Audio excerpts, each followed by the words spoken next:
Shalom, jemaat Tuhan dan pendengar Bread Life yang setia. Salah satu berita yang paling banyak dibahas saat ini adalah perang antara Amerika, Israel, dan Iran yang meledak sejak akhir Februari 2026. Seperti biasanya, ketika terjadi suatu konflik besar di dunia, kita akan mengkaitkan dengan ciri-ciri akhir zaman. Banyak orang bertanya, apakah konflik ini sekedar perang biasa atau termasuk ciri-ciri akhir zaman yang disebut dalam kitab Matius 24 ayat 7? Bisa saja merupakan bagian dari dinamika global yang menuju penggenapan rencana Allah. Tapi kita juga tidak tahu dengan pasti. Yang kita tahu, dunia akan terus mengalami konflik sampai Raja Damai kembali datang.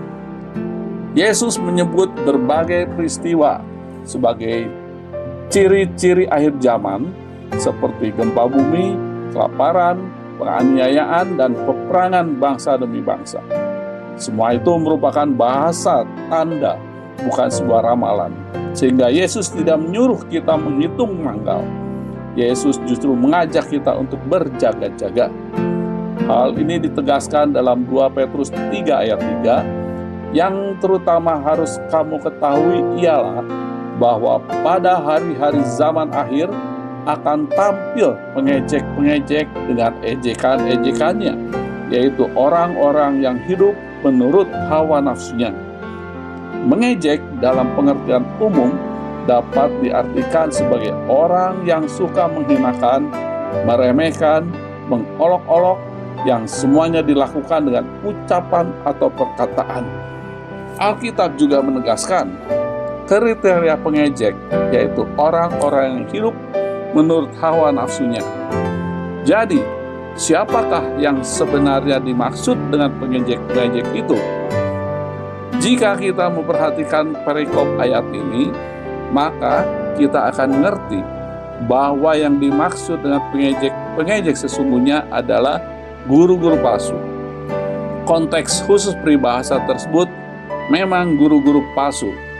Tetapi jika kita memperhatikan 2 Petrus 2 ayat 1 dan 2, maka kita menemukan bahwa pengejek-pengejek tersebut juga dapat dikenakan kepada mereka yang melakukan tindakan sebagaimana tertulis dalam ayat tersebut, yaitu memasukkan pengajaran-pengajaran sesat, menyangkal Yesus yang telah menebus kita, cara hidup yang dikuasai hawa nafsu, dan menghujat jalan kebenaran. Bahkan dalam 2 Timotius 3 ayat 1-5 dengan perikop keadaan manusia pada akhir zaman ditegaskan dengan jelas, manusia akan mencintai dirinya sendiri, menjadi hamba uang, membual dan menyombongkan diri, menjadi pemfitnah, berontak terhadap orang tua dan tidak tahu berterima kasih, tidak memperdulikan agama, tidak tahu mengasihi, tidak mau berdamai, suka menjelekkan orang, tidak dapat mengekang diri, garang, suka mengkhianat, tidak berpikir panjang, berlagak tahu, lebih menuruti hawa nafsu daripada menuruti Allah. Secara lahiriah mereka menjalankan ibadah, tetapi pada hakikatnya mereka memungkirinya. Jadi, pengejek-pengejek yang akan tampil di akhir zaman adalah orang-orang yang tadinya percaya kepada Yesus, tetapi hidupnya lebih dikuasai oleh keinginan duniawi daripada Roh Kudus. Mereka berbalik menjadi para pengejek. Menjelang kedatangan Yesus, akan terjadi banyak kejatuhan karena kehilangan iman, bahkan menjadi murtad dan anti terhadap Kristus. Bersyukur kita punya Allah yang sabar dan tidak menghendaki ada yang binasa, melainkan supaya semua orang berbalik dan bertobat.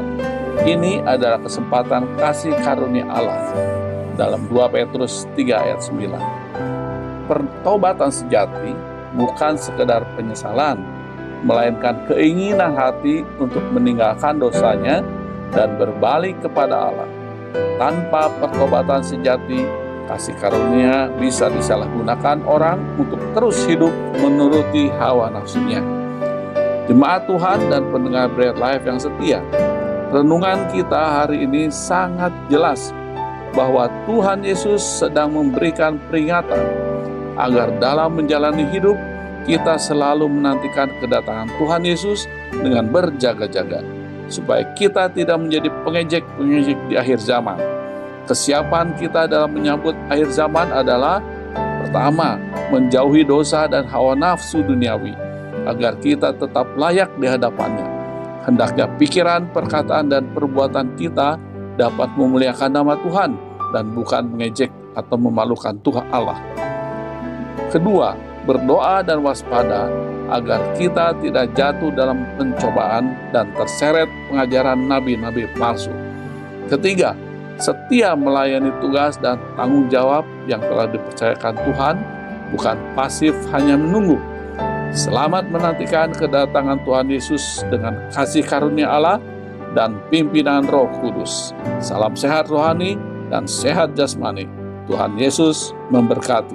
Amin. Merdeka!